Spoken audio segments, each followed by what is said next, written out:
दोस्तों हमारा पहला टॉपिक है प्राकृतिक संख्याएं। देखिए दोस्तों क्या होती हैं प्राकृतिक संख्याएं। प्राकृतिक संख्याएं क्या होती हैं? ऐसी संख्याएं जिनकी शुरुआत एक से होकर अनंत तक चलती है। ऐसी संख्याएं जिनकी शुरुआत एक से होती है, 1 2 3 ऐसे करके दोस्तों ये संख्याएं अनंत तक चलती हैं। ऐसी संख्याओं को हम प्राकृतिक संख्याएं कहते हैं। दोस्तों हम इन्हें काउंटिंग नंबर भी कहते हैं। कैसे दोस्तों? जैसे हम कुछ संख्याएं कुछ चीज़ें गिनते हैं, गिन कर देखते हैं। देखिए दोस्तों मेरे पास ये 5 मार्कर हैं। हम जानते हैं मेरे पास ये 5 मार्कर हैं। दोस्तों हम इन्हें गिनेंगे तो 1 2 3 4 5 ऐसे हम 5 मार्कर ऐसे गिनेंगे। तो दोस्तों हम इनकी शुरुआत किन से हुई? 1 से हुई, तो ये हमारी प्राकृतिक संख्याएं हो गई। यदि हम दोस्तों 0 से यदि प्राकृतिक संख्याओं की शुरुआत होती तो दोस्तों उन्हें हम ऐसे थोड़ी नहीं गिनते 0 1 2 3 और 4, ये चार थोड़ी, ये तो 5 है। इसलिए दोस्तों ऐसी संख्याओं को हम प्राकृतिक संख्याएं कहते हैं जो जिनकी शुरुआत 1 से होती है। अगली संख्या है दोस्तों अगली संख्या हमारी पूर्ण संख्या। पूर्ण संख्या क्या होती है दोस्तों? देखिए ऐसी संख्याएं जिनकी शुरुआत 0 से होती है, 0 1 2 3 4 ऐसे करके अनंत तक चलती हैं। दोस्तों ये कैसी संख्या है? पूर्ण संख्याएं। दोस्तों प्राकृतिक संख्याओं के अंदर केवल 0 मिला देने पर ये पूर्ण संख्याएं बन जाती है। तो ऐसी संख्याएं क्या हो जाती हैं? पूर्ण संख्याएं। तो दोस्तों ये टॉपिक भी हमारा कंप्लीट हुआ। दोस्तों अगली संख्या हमारी सम संख्याएं। तो दोस्तों देखिए अब सम संख्याएं क्या होती हैं? ऐसी संख्याएं दोस्तों जो 2 से विभाजित होती हैं, 2 से विभाजित होती है।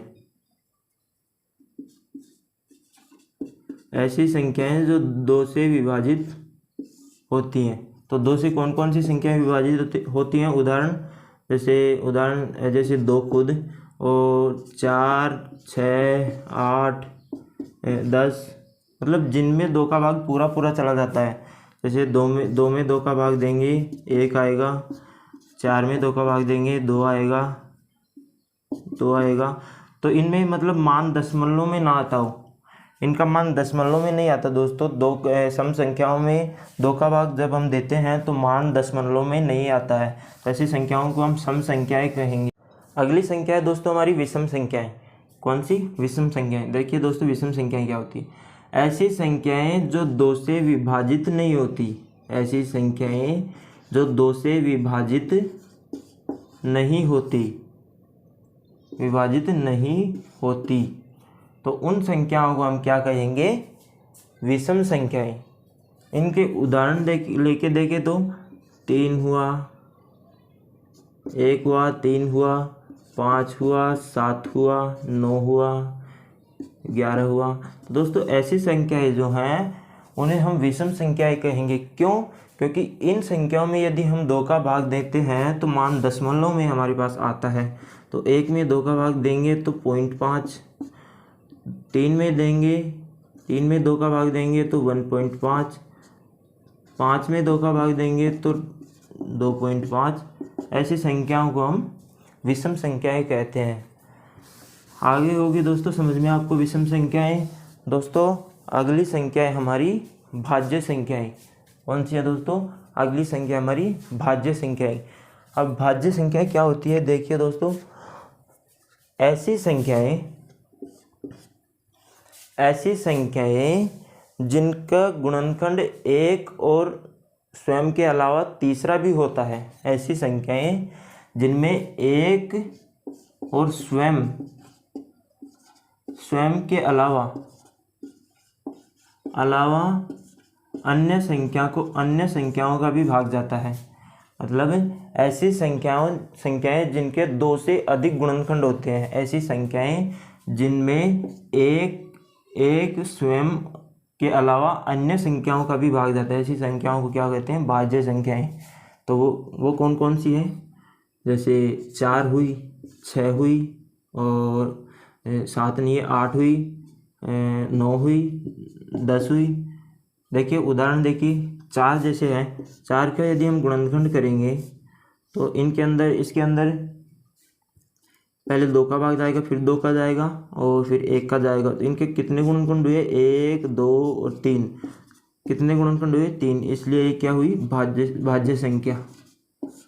अगला उदाहरण 6 लेते हैं। 6 को देखिए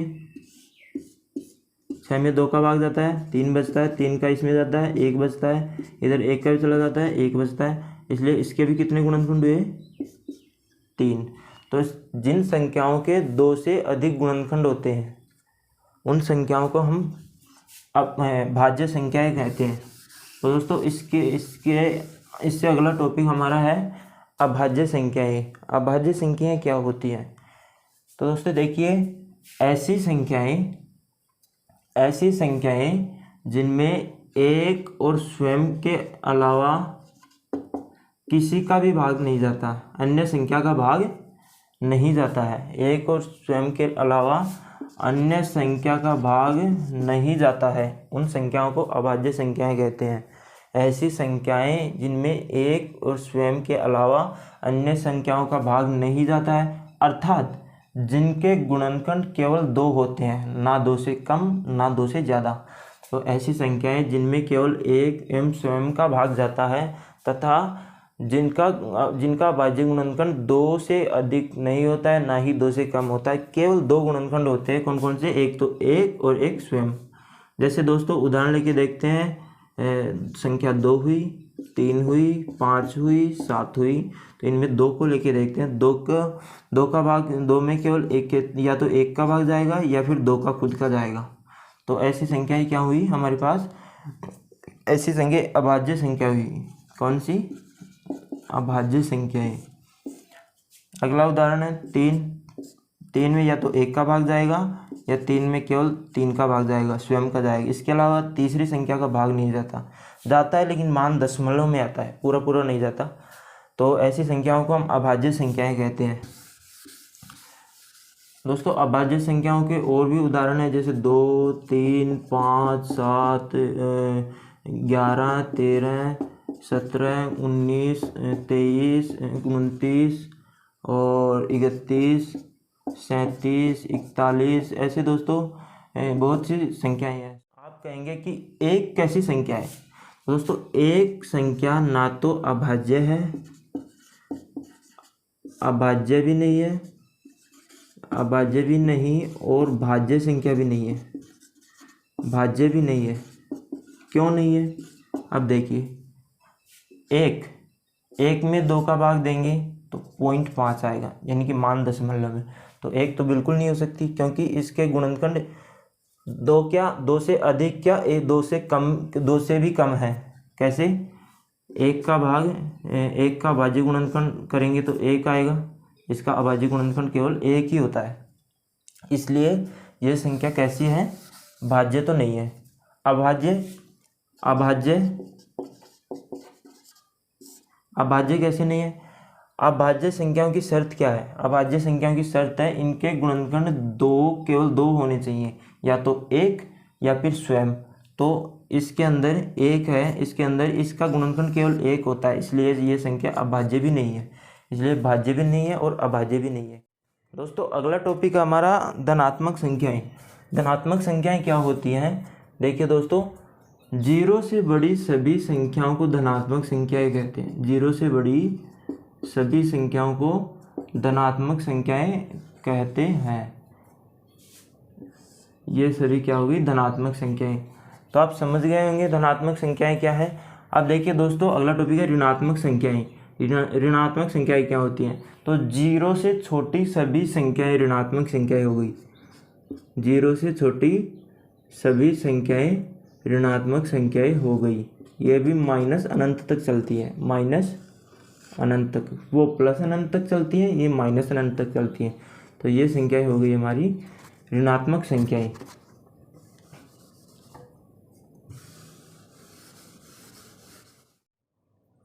दोस्तों अगला टॉपिक हमारा वास्तविक संख्याएं।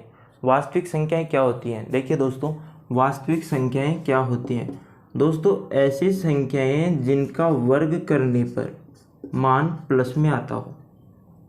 x का मतलब कोई भी मान हो सकता है, 2, 4, 6, 8, कैसा भी मान हो सकता है। तो x का मतलब कुछ भी मान हो सकता है। तो मैंने क्या कहा? ऐसी संख्याएं जिनका मान जिनका वर्ग करने पर मान धनात्मक आता हो, यानी प्लस में आता हो, मान 0 से बड़ा हो। ऐसी संख्याएं जिनका वर्ग करने पर मान 0 से बड़ा आए, उन संख्याओं को हम वास्तविक संख्याएं कहते हैं। जैसे 2 का स्क्वायर करते हैं, हम 2 का वर्ग करते हैं तो मान 4 आता है, तो 4 0 से बड़ा है, ठीक है। 4 का वर्ग करते हैं 16 आता है, तो 16 0 से बड़ा है। 10 का वर्ग करते हैं, 10 का वर्ग करते हैं तो 100 आता है, 100 0 से बड़ा है। और -6 का वर्ग करते हैं, -6 का वर्ग यदि हम करते हैं तो 36 आता है, क्योंकि -6 गुणा -6 माइनस माइनस से गुणा होकर प्लस हो जाता है, और 6 को 6 से गुणा करते हैं तो 36 आ जाता है, तो इसलिए ये 36 आ जाता है। तो ऐसी संख्याएं जिनका वर्ग करने पर मान प्लस में आता हो, धनात्मक आता हो, उन्हें वास्तविक संख्याएं कहते हैं। अगला टॉपिक है हमारा अवास्तविक संख्याएं। तो ऐसी संख्याएं दोस्तों, ऐसी संख्याएं जिनका वर्ग करने पर, ऐसी संख्याएं जिनका वर्ग करने पर मान माइनस में आता हो, ऐसी संख्याएं जिनका वर्ग करने पर मान माइनस में आता हो। उदाहरण देखिए, मान लीजिए कोई ऋणात्मक संख्या अंडर रूट में है, तो अंडर रूट का यदि हम इस संख्या का स्क्वायर करेंगे तो इस स्क्वायर से तो अंडर रूट कट जाएगा, लेकिन -5 बचेगा। ये कैसी संख्या है? ऋणात्मक। तो हमारी संख्या ये कौन सी संख्या हो गई? वास्तविक संख्या है। मैंने क्या कहा? ऐसी संख्याएं जिनका वर्ग करने पर मान ऋणात्मक आता हो, इन संख्याओं को क्या कहेंगे? अवास्तविक संख्याएं कहेंगे। दोस्तों, अवास्तविक संख्या का भी हमारा टॉपिक कंप्लीट हो गया। अगला टॉपिक है परिमेय संख्याएं। कौन सा?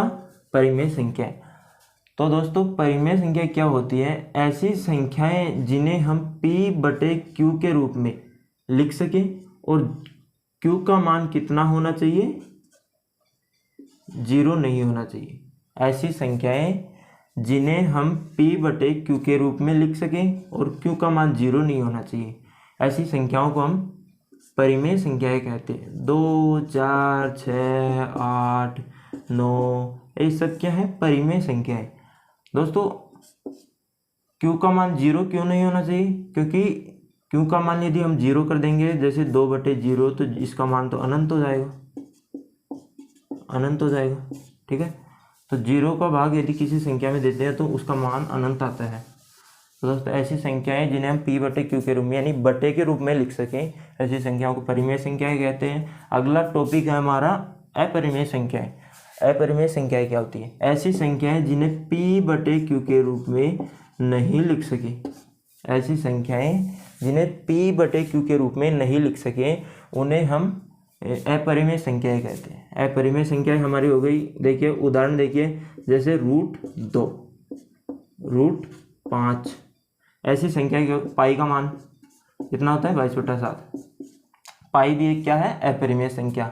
22/7। अब आप कहोगे कि भाई 22/7 तो बटे में है। बटे में तो है, लेकिन यदि हम 22/7 में 22 में 7 का भाग देंगे तो मान कुछ ऐसा आएगा, 3.14 ऐसा कुछ मान आएगा। मतलब ये चलता ही जाएगा मान, ये कहीं पर भी नहीं रुकेगा, इसलिए ये अशांत संख्या है। इसलिए ऐसी संख्याओं को अपरिमेय संख्याएं कहते हैं।